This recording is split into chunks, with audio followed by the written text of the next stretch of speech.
So first question is, what does the house mean to you? The house to me is very much a home. Luther Vandross said, a house is not a home. But in this case, the African American Cultural Center, or the house, is indeed a home. This is where friendships are formed and memories are made. To me, this is definitely a home. Welcome back, alumni. It's so great to have the opportunity to meet you guys and hear about your experiences and learn about the people who left a legacy here at Yale and all the important strides you made for the Black community and Black students here at Yale. So my name is Wesley. I'm a junior at Yale and Berkeley College, and the house has been everything to me during my time here at Yale University.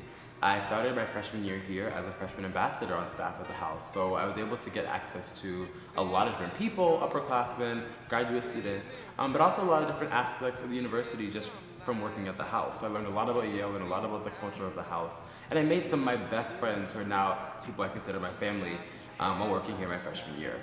So the house has been everything to me, my home away from home, my leadership incubator. I've learned so much about logistics, organizing, different types of leadership here.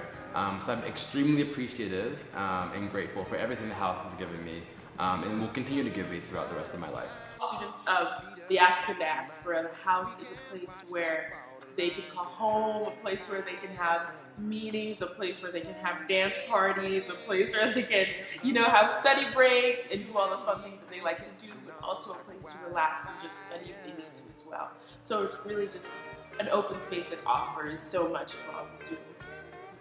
So I think one of the hardest parts about coming to Yale from home is that you're suddenly thrust in this very different community. Whether or not you really love your suite mates, they come from these very different cultures and backgrounds from you, and you kind of miss that comfort and familiarity of home.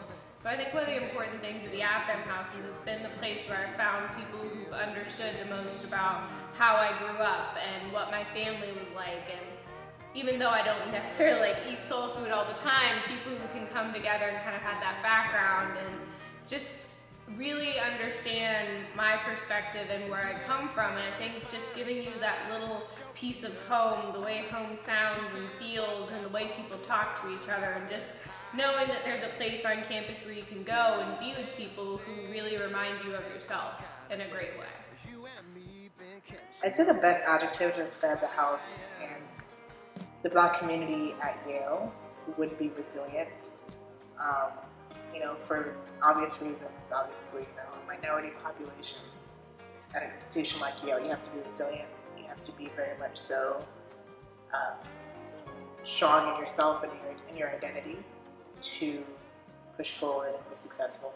So I would say friends. I think the house is a space for people to come together as friends. I think people underestimate a lot of times the importance of a physical space, of just knowing that there's a place where people can come together and hang out and just talk and have conversations just happen. I would have to use the word collaborative to describe the house and the Black community, because there's just so much good communication that goes between the groups, and they aren't separate from each other in a way that is destructive or not cohesive in any way. And even though they are different and there are a lot of different groups, they work very well together and are united under the fact that they're part of the Black community.